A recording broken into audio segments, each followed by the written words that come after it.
कैट्रल enteritis या colitis किसे कहते हैं। हिंदी के अंदर इसको अंत्रप्रदाह कहते हैं।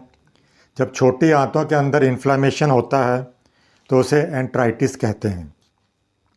और जब छोटी आंत के म्यूकस मेम्ब्रेन के अंदर इन्फ्लामेशन हो तो उसको कैट्रल एंटराइटिस कहते हैं। म्यूकस मेम्ब्रेन के साथ साथ में आंत के दूसरे आवरण के अंदर भी इन्फ्लामेशन हो को फ्लेगमोनस एंटराइटिस कहते हैं। वृद्ध आंत्र जो है जिसे कोलोन भी कहते हैं, अगर उसके अंदर इन्फ्लामेशन हो तो इसे कोलाइटिस कहते हैं। डायसेंट्री या रक्तमाशय जो है इससे बिल्कुल भिन्न बीमारी है। मैं डॉक्टर JS रंधावा, जयपुर का एक होम्योपैथ। इस वीडियो के अंदर हम लोग कैट्रल एंटराइटिस कोलाइटिस के बारे में, उसके क्या कारण हैं, उसके क्या लक्षण हैं, उसमें क्या पाथ्य यूज़ कर सकते हैं और उसके अलावा क्या होम्योपैथिक उपचार है, उस सब के बारे में विस्तार से जानेंगे। कैट्रल एंटराइटिस के अंदर ये बीमारी सभी ऋतुओं के अंदर सभी समय हो सकती है, पर अधिकतर ये छोटे बच्चों में ज़्यादा होती है। एक बार आराम आने के बाद में ये इसकी फिर से होने की संभावना रहती है। कैट्रल एंटराइटिस भी दो श्रेणियों के अंदर होता है, एक्यूट फॉर्म और क्रोनिक फॉर्म। एक्यूट फॉर्म भी दो भागों में फिर से विभाजित हो जाता है, जिसमें प्राइमरी और सेकेंडरी है। रोग की उत्पत्ति के क्या कारण हैं? प्राइमरी जो एक्यूट फॉर्म है ये बहुत ज़्यादा खाने पीने, आहार की गड़बड़ी के कारण हो सकती है। जो गरिष्ठ भोजन करते हैं, खाना पीना या तेज़ जो जुलाब या एनीमा लेते हैं, सर्दी जिन्हें लग जाती है, पेट में कोई भी खाद्य पदार्थ है वो अगर सड़ जाता है, उसकी पॉइजनिंग हो सकती है, फूड पॉइजनिंग इसके अंदर हो सकती है। आयुर्वेदिक या एलोपैथिक मेडिसिन ज़्यादा लेते हैं जिसके अंदर मरकरी, आर्सेनिक या प्लम्बम आदि की पॉइजनिंग ज़्यादा हो तो उसके कारण भी एकाएक ये प्रॉब्लम हो सकती है। अचानक सर्दी किसी को लग जाए, गर्मी के दिनों के अंदर किसी को डायरिया हो जाए, अगर कोई रोगी अपना पानी बदल लेता है, किसी दूसरी जगह पर जाता है, तो उसके आंतों के अंदर, उसके पित्त के अंदर भी कई बार ये गड़बड़ी शुरू हो जाती है। इसके अलावा आंतों के अंदर कृमि है, एकाएक कोई डर जाए उसके कारण भी, या बहुत ज़्यादा कोई क्रोध कर ले उसके कारण भी, कई बार उत्तेजना के कारण भी ये कोलाइटिस एंटराइटिस हो सकता है। सेकेंडरी फॉर्म के अंदर जब ट्यूबरक्लोसिस क्षत या जख्म हो, कोई कैंसर का जख्म हो उसके कारण, या हर्निया उतर गया हो, इसके अलावा पेरिटोनाइटिस के अंदर, लिवर सिरोसिस के बाद में फेफड़ों के अंदर हार्ट की कोई प्रॉब्लम हो उसके कारण जब रक्त संचार के अंदर गड़बड़ी हो जाए, सूती का रोग, टाइफाइड, कॉलरा के बाद में, डायसेंट्री के बाद में निमोनिया या पाइमिया का कोई पेशेंट हो, सेप्टिसीमिया का कोई पेशेंट हो, तो उसके अंदर भी ये अधिकतर एंटराइटिस मिलता है। इसके अलावा अगर किसी रोगी के अंदर एनीमिक हो तो उसके अंदर भी, या कोई ब्राइट डिसीज़ का पेशेंट हो तो वहाँ पर भी एंटराइटिस हो सकता है। अगर कोई मनुष्य आग से जल जाता है और उसका अगर डियोडेनियम के अंदर ये इन्फ्लेमेशन हो जाए तो उसे डियोडोनाइटिस कहते हैं। ये उसके म्यूकस मेम्ब्रेन के अंदर जब घाव हो तो ही ये उसका कारण बनता है। प्राइमरी एक्यूट एंटराइटिस के जो लक्षण हैं, इसमें नाभि के चारों तरफ बहुत ज़्यादा उसको कॉलिक होता है, दर्द असहनीय होता है, कभी घट जाता है, कभी बढ़ जाता है, उससे जल्दी जल्दी से दस्त आते हैं, दिन में 3 से 4 बार और कई बार 20-25 बार भी उसको आ सकते हैं। पीले, भूरे, सफ़ेद, हरे रंग के पित्त मिले हुए दस्त उसको आते हैं। कभी कभी अंजीर, अनडाइजेस्टेड फूड भी मिले हुए दस्त आते हैं। कुछ में आव आ सकता है, खून मिले हुए दस्त भी हो सकते हैं। मलद्वार के अंदर जो मलद्वार की खाल है वो भी उधड़ सकती है। पेट के अंदर वायु इकट्ठा हो सकती है, पेट में गड़गड़ की आवाज़ आएगी, पेट बहुत ज़्यादा इसमें फूल जाता है, जीभ के ऊपर मैल चढ़ी हुई मिल सकती है, प्यास रहती है, भूख कम हो सकती है, कभी कभी जो नाड़ी है कोलैप्स हो सकती है, उसे शीत आ जाना हो कह सकते हैं। नाड़ी की गति है तेज भी हो सकती है, उसे उल्टी भी आ सकती है। इसके अंदर जब बीमारी क्रॉनिक हो जाए तो उसको बहुत ज़्यादा क़े दस्त आते हैं, पेशियों के अंदर ऐंठन हो सकती है, तेज़ प्यास लगती है, बुखार 102-103 डिग्री सेल्सियस तक जा सकता है, बुखार के अंदर एकाएक वृद्धि हो जाती है, उसको जो क़े है, दस्त है, उसके कारण उसका चेहरा का रंग बदल सकता है, रोगी शीत अवस्था में जा सकता है। इसके अंदर जो अतिसार है और पेट का जो दोष है वो प्रायः सब तरह की बीमारियों के अंदर रहता है। पर छोटी आंत के अंदर अगर इसका इन्फ्लेमेशन हो तो पहले दस्त नहीं आते। बड़ी आंत कोलोन के अंदर अगर निचले अंश के अंदर जो रेक्टम वाला एरिया है वहाँ पर अगर आम युक्त उसको पखाना आ सकता है। पखाने के अंदर उसको काटने फाड़ने जैसा पेट दर्द हो सकता है। ड्यूडेनम के अगर म्यूकस मेम्ब्रेन के अंदर इन्फ्लेमेशन हो और ये इसके अंदर फिर म्यूकस मेम्ब्रेन फूल जाती है, उसके जो पित्त के आने का रास्ता है वो बंद हो सकता है। पित्त नहीं निकलता अगर, तो उसके अंदर फिर जॉन्डिस के लक्षण दिखाई दे सकते हैं। ड्यूडेनम के जो ऊपर वाली जगह है वहाँ पर अकड़न का दर्द रह सकता है, उसे खिंचाव महसूस हो सकता है। इस तरह के लक्षण उसको दिखाई देते हैं। माथे के जो पीछे एक तरह का उसको दर्द रहता है। पेट के अंदर गड़बड़ी भी इसके अंदर बहुत ज़्यादा रहती है। मल के साथ में रक्त आंव निकल सकता है।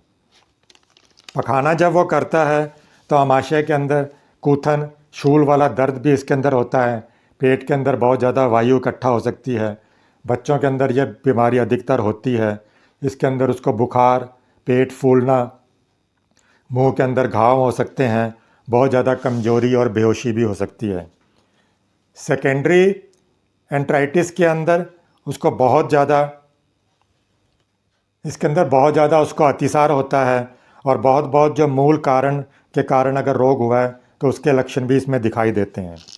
क्रोनिक एंट्राइटिस के अंदर जो लक्षण है, ये जब नया इन्फ्लेमेशन हो तो आरोग्य होने के बाद में फिर से ये अगर वापस अपना आकार धारण कर ले और पुराना आकार इसके अंदर जब आ जाता है तो इसे क्रोनिक एंट्राइटिस कहते हैं। इसके अंदर पेट के अंदर जो शूल का दर्द है, पेट फूला हुआ रहता है, पेट के अंदर बहुत ज़्यादा वायु इसमें इकट्ठी हो जाती है, अनियमित ज्वर रहता है, बीच बीच में उसको पतले दस्त भी आते हैं, कभी कभी दस्त नहीं भी आते, उसको डिस्पेप्सिया रहता है, भूख उसको कम हो जाती है, के अंदर गड़बड़ी रहती है, मानसिक तनाव उसको बढ़ सकता है, रोगी रक्तहीन एनीमिक भी हो सकता है। एक्यूट कोलाइटिस के अंदर जो कोलोन के अंदर जब इन्फ्लामेशन होता है तो उसे कोलाइटिस कहते हैं। इसके अंदर रक्तमाशय डायसेंट्री उसको हो सकती है, डायरिया के अंदर खून मिला हुआ आ सकता है। कई बार इसको बैसिलरी डायसेंट्री के साथ में भी डिफ्रेंशिएट करना पड़ता है। उसकी जब स्टूल की जांच होती है तो वहाँ पे बैसिलाई मिलते हैं कि नहीं, उसके कारण भी इसका प्रभेद किया जा सकता है। कोलाइटिस और डायसेंट्री के अंदर दोनों ही एक अलग अलग बीमारियां हैं। डायसेंट्री और दूसरी जो बीमारियां हैं उसके लिए मैंने अलग से वीडियो बनाया है, वो आप देख सकते हैं। इसके अंदर जो एक्यूट कोलाइटिस के जो लक्षण हैं, इसके अंदर बहुत जल्दी उसको दस्त आता है, आँव वाले दस्त आएंगे, रक्त मिले हुए दस्त आ सकते हैं, खून और आव बहुत ज़्यादा इसमें हो सकता है, पेट में दर्द हो सकता है, पेट फूला हुआ रह सकता है, स्पर्श वो सहन नहीं कर सकता। प्राइमरी एक्यूट कोलाइटिस के अंदर ज़्यादातर ये बीमारी अपने आप ही उत्पन्न हो जाती है। रोग का आक्रमण इसके अंदर अचानक बढ़ जाता है, जल्दी उसको दस्त आते हैं। पहले दस्त वाला मल इसमें निकलता है और जल्दी ही फिर मल गायब हो जाता है, फिर केवल म्यूकस आँव ही निकलती है।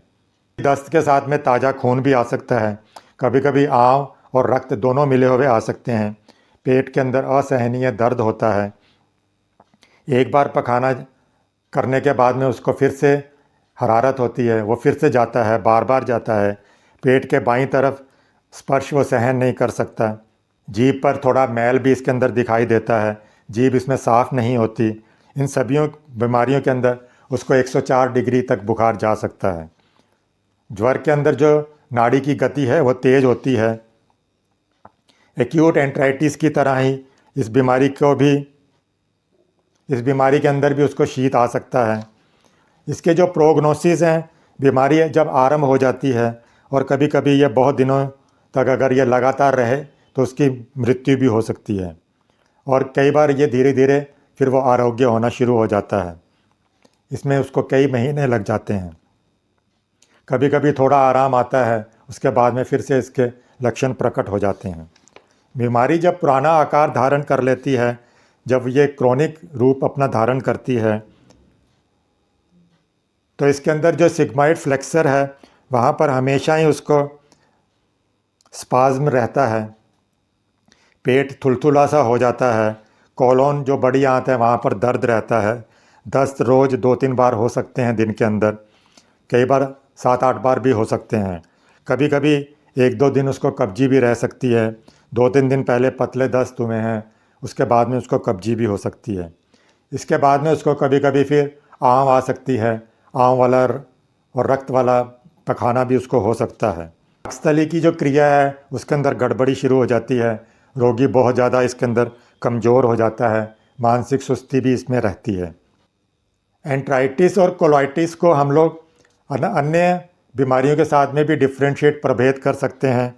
अगर ये टाइफाइड ज्वर के अंदर पेट दर्द हो रहा हो, उस अवस्था के अंदर उसको अगर पतले दस्त लगे हुए हों मोती जरा के अंदर, यहाँ दाहिनी तरफ के जो एलियक फोसा है वहाँ पर अगर उसको दर्द हो रहा हो, या कभी कभी पेरिटोनाइटिस के कारण भी उसको दर्द होता है, पेट के अंदर शूल जैसा दर्द इसके अंदर भी रहता है। इसके अलावा आंत्रशूल दर्द भी इसके अंदर हो से भी इसको प्रभेद कर सकते हैं। इसके अंदर ज्वर नहीं रहता। अमाशय अर्थात डायसेंट्री के अंदर भी उसको कराहना होता है, शूल वाला दर्द होता है, दर्द का वेग बहुत ज़्यादा इसके अंदर होता है। आंव और खून वाले दस्त इसमें भी रहते हैं। दस्त खूब जल्दी जल्दी आते हैं और बहुत ज़्यादा मात्रा में होते हैं, पर अधिकतर इसकी मात्रा बहुत थोड़ी होती है, जैसे 1 चम्मच 2 चम्मच मात्रा के जितना ही उसको स्टूल आता है। उसको 1-2 बूंद रक्त या आंव भी बहुत थोड़ी निकलती है। कोलाइटिस के अंदर जो आंव या रक्त का विकार है वो बहुत ज़्यादा परिणाम के अंदर होता है। आमाशय के अंदर इतना आंव और रक्त नहीं रहता है। मल का परिणाम है डायसेंट्री के अंदर, वो भी थोड़ा रहता है। एंट्राइटिस के अंदर उसको मल का परिणाम बहुत अधिक होता है, अपेक्षाकृत बहुत अधिक रहता है, और नाभि के चारों तरफ दर्द भी रहता है। रोग का आक्रमण होता है तो उसके जो किस किस आंत के अंदर कौन से हिस्से पर अगर इसका इन्फ्लामेशन हुआ है तो उसके कारण भी इसके सिम्टम्स अलग हो सकते हैं। अगर छोटी आंत पर आक्रमण हुआ है, अर्थात वहाँ पर अगर कॉलिक शूल हो रहा है, तो जो दर्द है वो पेट के चारों तरफ अकड़न लिए हुए दर्द रहता है। उसको जल्दी जल्दी दस्त नहीं रहते, पेट में वायु हमेशा रहेगी, पेट फूला हुआ रहेगा। पखाने का जो रंग है वो पीला, भूरा, हरे रंग का हो सकता है। कभी कभी थोड़ी मात्रा में रक्त और आंव भी आ सकता है। अगर बड़ी आंत के अंदर आक्रमण हुआ है तो पखाना होने के समय उसको दर्द रहता है, कूथन रहती है। बड़ी आंत कोलोन के छूने पर भी उसको दर्द होता है और जल्दी जल्दी उसको पतले दस्त आते हैं। पखाने के साथ में रक्त और आंव भी इसके अंदर बहुत ज़्यादा परिणाम के अंदर निकलता है। चिकित्सा और पाथ्य हैं। कैटरल एंट्राइटिस के अंदर, इस बीमारी के अंदर जो विश्राम की आवश्यकता है वो बहुत ज़्यादा पड़ती है। रोगी को बिस्तर पर लेटा देना चाहिए। रोगी को जो प्रबल अवस्था है उसके अंदर उसको उपवास करवाना चाहिए। प्यास रोकने के लिए कई बार उसको बर्फ़ चूसने को भी दे सकते हैं, तो इसको कई बार इससे फ़ायदा होता है। फल का जो अंश है, गुठली है, मांस के टुकड़े हैं, वो भी पेट में कई बार इकट्ठे हो जाते हैं, तो इसके लिए फिर कैस्टर ऑयल भी दे सकते हैं, जिससे उसका पखाना नॉर्मल हो जाए और वो कॉन्स्टिपेशन से उसको राहत मिले। पेट का जो दर्द है उसको दूर करने के लिए गर्म सेक भी दे सकते हैं, फर्मेंटेशन इसके अंदर कर सकते हैं। बीमारी थोड़ी घट जाए, जब भूख बढ़नी शुरू हो जाए और ऐसा मालूम हो कि वो अब कड़ी चीज़ ले सकता है, तो उसे टोस्ट वगैरह, रस वगैरह दे सकते हैं। ड्यूडेनाइटिस के अंदर जब चर्बी यहाँ जो श्वेतासार मिला हुआ जो पदार्थ है जैसे मांड है वो एकदम इसमें मना है। मलद्वार के अंदर अगर इन्फ्लेमेशन हो जाए, रेक्टम के अंदर अगर प्रॉब्लम हो, नीमा भी दे सकते हैं। बहुत ज़्यादा उसको अगर कै दस्त हो, शीत आ जाए तो गर्म पानी से भरी हुई 2-3 बोतलें उसके शरीर पर रखनी चाहिए, अगर जहाँ तक वो सहन कर सके। क्रॉनिक एंट्राइटिस के अंदर उसको लिए इसमें दूध ही प्रधान है। बहुत ज़्यादा ज़रूरत पड़ जाए तो स्टार्च युक्त फूड हैं वो थोड़ी मात्रा के अंदर इसमें दिया जा सकता है। रोगी को इसमें विश्राम कराएं। इसके अंदर हम लोग सिम्टम्स के हिसाब से होम्योपैथिक दवाएं भी दे सकते हैं, पर वो ये देखना पड़ेगा कि वो अतिसार है या डायसेंट्री या आमाशय के कारण है। उसके कारण उनकी दवाइयाँ भिन्न भिन्न हो सकती हैं। इसके अलावा दवा अतिसार, आमाशय, एंट्राइटिस, पेरिटोनाइटिस, इन सब कारणों को भी देखना पड़ता है। एक्यूट एंट्राइटिस के अंदर एकोनाइट है, aloes, benzoic acid, antim crude, aethusa, apis, argentum nitricum, arsenic, belladonna, carbo veg, chamomilla, china, colocynth, croton, ipecac, iris और jalapa, jatropha medicine, mag carb, mercurius, nux vomica, podophyllum और व्रेटम आदि दे सकते हैं। जब ये क्रॉनिक रूप धारण कर लेती है तो जो मैंने अभी पहले दवाइयाँ बताई हैं वो दवाइयाँ भी सिम्टम्स के हिसाब से ले सकते हैं। उसके अलावा graphites, lycopodium, sulphur, sulphuric acid, cuprum met, secale cor, camphor आदि भी दे सकते हैं। अब मैं विस्तार में कुछ मेडिसिन के सिम्टम्स बताऊंगा। जैसे एकोनाइट का जो रोगी है वो एक्यूट अवस्था के अंदर बार बार जब उसको थोड़े दस्त लगते हैं, वो कहराता है, पित्त और आंव युक्त उसको म्यूकस वाले स्टूल आते हैं, उसको बुखार रहता है। एलोस के अंदर पखाना जो है उसके अंदर पेट के अंदर बहुत ज़्यादा गुड़गुड़ की आवाज़ होती है, पेट के अंदर बहुत ज़्यादा दर्द है, पेशाब करते समय भी उसका मल निकल सकता है। जब मल निकलता है उसके साथ में वायु के साथ में उसको आवाज़ भी आती है। आर्सेनिक के अंदर बहुत ज़्यादा उसको कोई ठंड लग जाए, बहुत ज़्यादा कोई ठंडी कोई खाने पीने की चीज़ खा पीने के कारण अगर उसको पेट दर्द हुआ हो तो पतले दस्त लगे हों, कभी कभी दर्द इसके अंदर रहता है, कभी नहीं भी रहता। इसके अलावा इसके अंदर फूड पॉइजनिंग के कारण भी कई बार कोलाइटिस हो जाता है। इसके अंदर रोगी सुस्त रहता है, उसे बहुत ज़्यादा प्यास लगती है, आग जलने जैसे दस्त आते हैं उसको।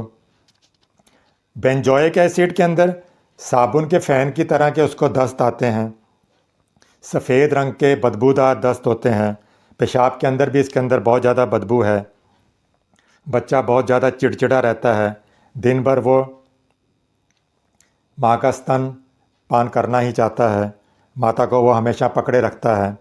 ब्राइनिया के अंदर गर्मी के बाद में अगर एकाएक उसको सर्दी लग जाए, उसके कारण ये कोलाइटिस अगर हो जाए, या ऋतु परिवर्तन के समय में नाना प्रकार के कोई फल फूल खाकर, विशेषकर खट्टे फल खाने के बाद में अगर उसको पतले दस्त हो जाएं, हिलने डुलने पर उसको ज्वर ज़्यादा हो सकता है, पखाना उसको ज़्यादा आ सकता है, पेट दर्द उसकी बढ़ सकती है हिलने डुलने से, तो ब्राइनिया इसमें कारगर है।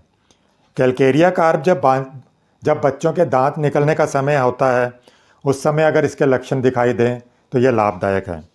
कैमोमिला के अंदर भी जो छोटे छोटे बच्चे हैं बहुत ज़्यादा चिड़चिड़े होते हैं, बहुत ज़्यादा रोते रहते हैं, बहुत ज़्यादा गुस्सा करते हैं और उनके पेट के अंदर दर्द हमेशा रहता है, बच्चा हाथ पैर पटकता रहता है, पेट उसका कड़ा रहता है, अफारा रहता है, हरे रंग के आव मिले हुए दस्त आ सकते हैं, अंजीर्ण रहता है उसको,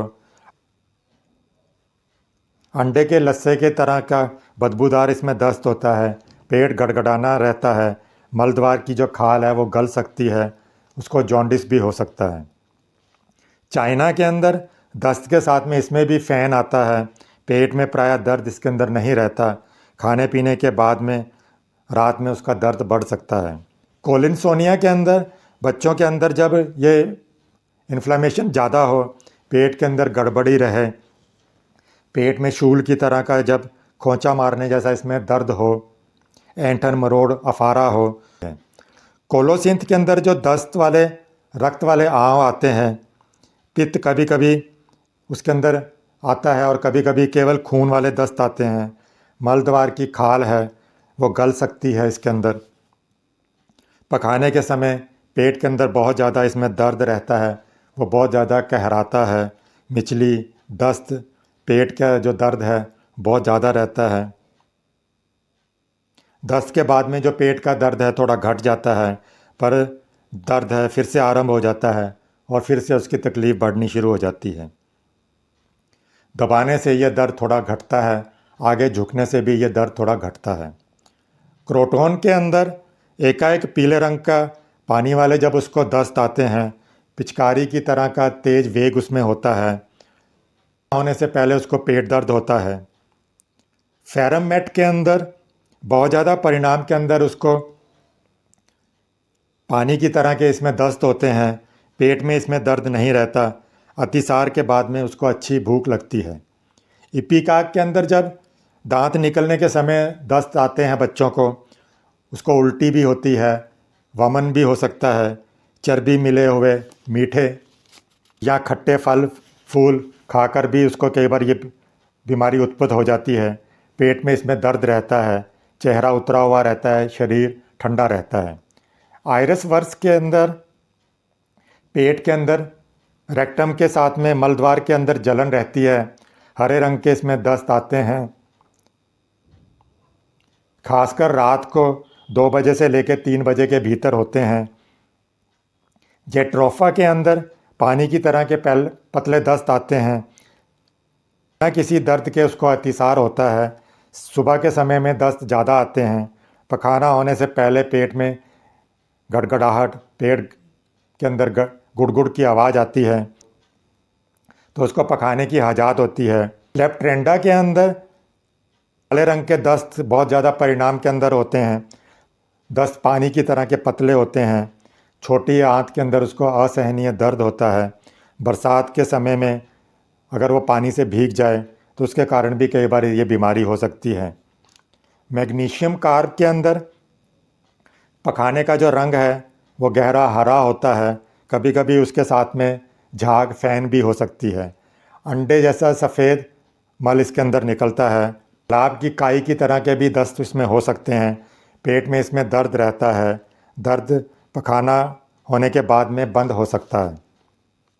मर्क्यूरिस सोल के अंदर ले उसको दस्त होते हैं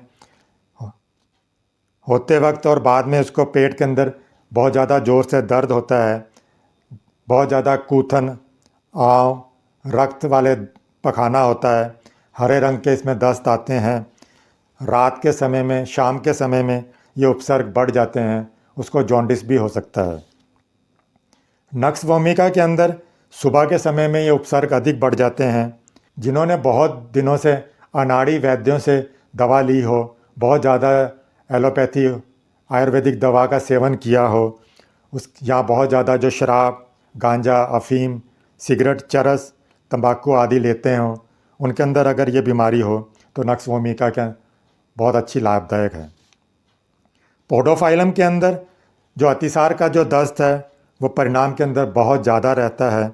सुबह के समय ये भी बढ़ जाता है। दस्त धीरे धीरे घटकर संध्या के समय एकदम से बंद भी हो सकता है। मल के अंदर बहुत ज़्यादा सड़ी बदबू आती है। इसके अंदर भी जो पल्सटिला की तरह के दस्त हैं वो भी परिवर्तनशील होते हैं। कभी सफ़ेद होते हैं, कभी पीले हो जाते हैं, कभी हरे रंग के दिखाई देते हैं। दांत निकलते समय भी बच्चों के अंदर ये बहुत ज़्यादा बीमारी दिखती है।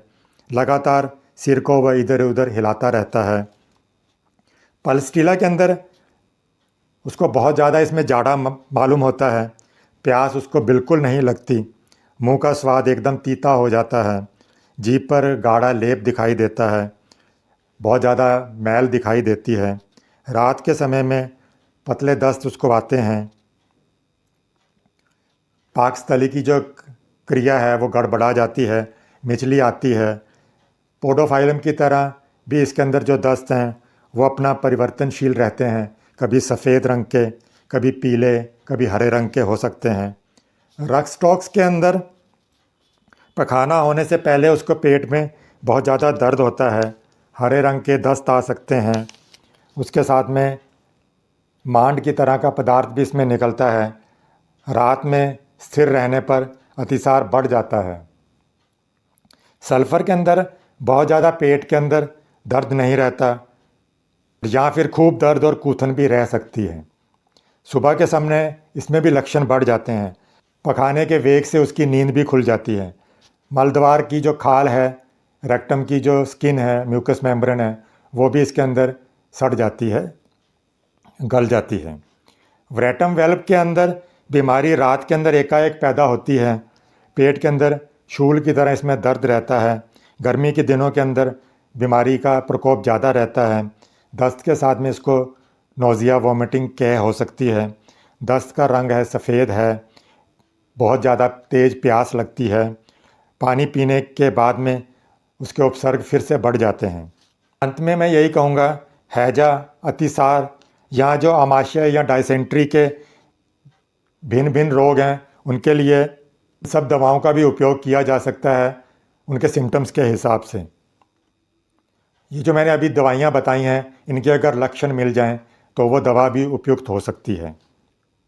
फिर भी यहाँ पर मैंने जो होम्योपैथिक मेडिसिन बताई हैं वह किसी योग्य होम्योपैथिक चिकित्सक की सलाह पर ही लें, अन्यथा इनके दुष्परिणाम भी हो सकते हैं। आपको ये वीडियो कैसा लगा, इसे लाइक कीजिएगा, सब्सक्राइब कीजिए और बेल आइकन को ऑन रखें ताकि आपको नए वीडियो के नोटिफिकेशन मिलते रहें। Thanks for watching. मिलते हैं अगले वीडियो के अंदर। Stay healthy.